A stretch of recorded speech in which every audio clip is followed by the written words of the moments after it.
Hello everyone and welcome back to another AFK journey video. So in this video we're going to be going over the new hero preview of Gerda, the A-level Mauler tank who will be coming in like around I think 2.5 days from right now to the VN server and maybe to 4.5 days to global. Okay guys, let's get right into it. We got the trailer from the official channel. Sweetheart, I've arrived!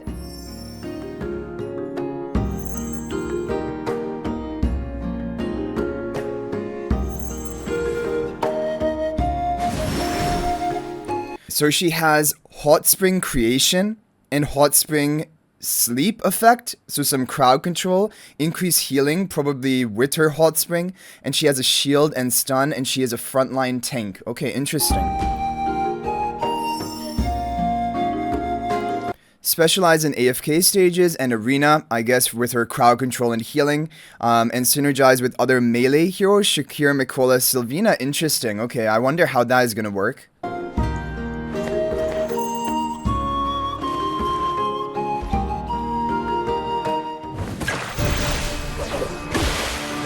This ability, Splashing Fun, her ultimate skill. Gerda uses a wooden ladle to splash spring water, healing affected allies, okay, so nearby allies, and dealing damage to affected enemies.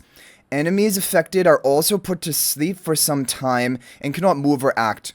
Each time a target receives a certain amount of healing and is healed a certain number of times by Gerda's Hot Spring, their sleep duration is extended. So I don't understand, because the sleep is going to be on the enemies, but the healing is going to be on your allies. So is there also going to be healing on the enemies as well? We need to take a look at this again and watch closely at the animations. So cool animation for ultimate, first of all. Okay. There was a minor sleep on them.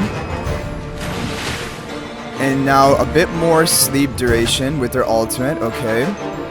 But it's also healing the enemies. So her ultimate ability, it deals damage but also heals enemies. And it will only heal your allies. Depending on the healing done to enemies, that is going to cause them their sleep duration to be longer. Okay, now we have the next ability. It's a jump. And sets up a Hot Spring that heals everyone, including your own allies. But when you look at the healing amount, 21,000 on your team, 3,000 on the enemy. So it is technically healing the enemies, but by hardly anything, right? So Spring Therapy skill, when a battle starts, Gerda leaps forward, up, and stomps the ground to unleash a spring, dealing damage with an interruption effect to enemies within range. Then she creates a Hot Spring around herself, allowing both allies and enemies within its range to continuously recover HP. Gerda is unaffected when casting this skill. Okay, I wonder if this healing is going to contribute to a longer sleep duration from her ultimate ability, but it's basically like a jump with a interruption.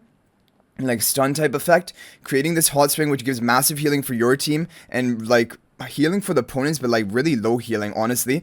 And Gerda is unaffected while casting. Okay, Mighty Smash. That has a stun, single target looks like, and a shield.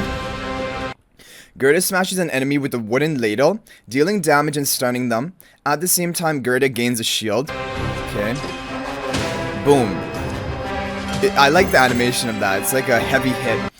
Spring of Life, the exclusive skill. Gerda increases healing received from her Hot Spring. Each time an ally is healed by it, the cooldown of Mighty Smash is reduced.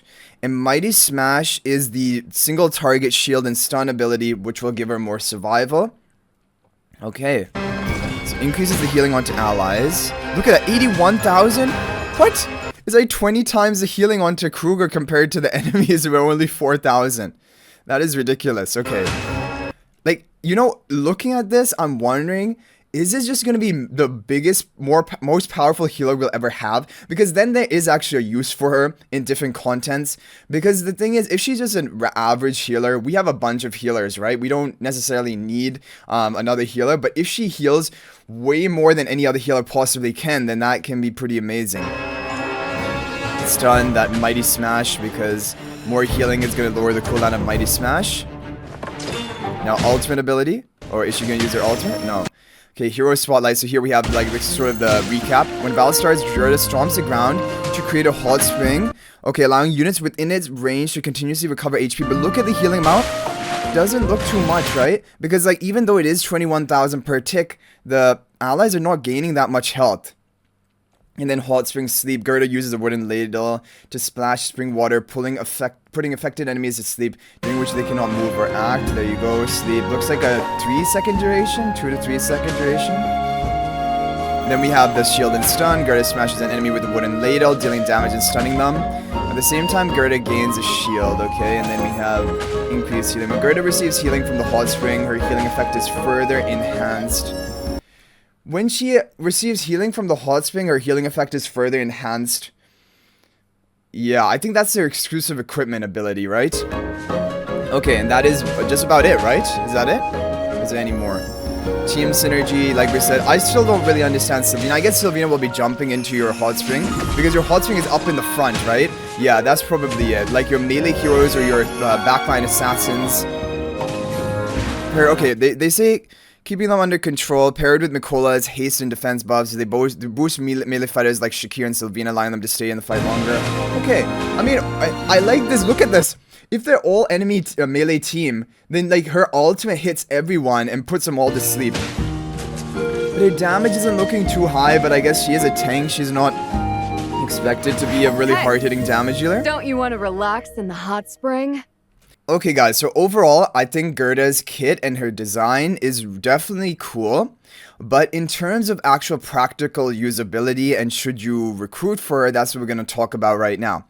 So, her healing amount from the footage that we've seen, even though like the healing that was on your allies seemed like a way higher number compared to the opponents, when we were seeing the health bar was hardly moving with each tick of healing. So it still seems like it's going to be a lower percentage of healing of the health bar healing, and then she's not going to be as impactful, because I think the only thing that could actually make her that unique is if she has like massive healing or something, because we have other healers, we have other support heroes, and we have other tanks for PvP or for AFK stages.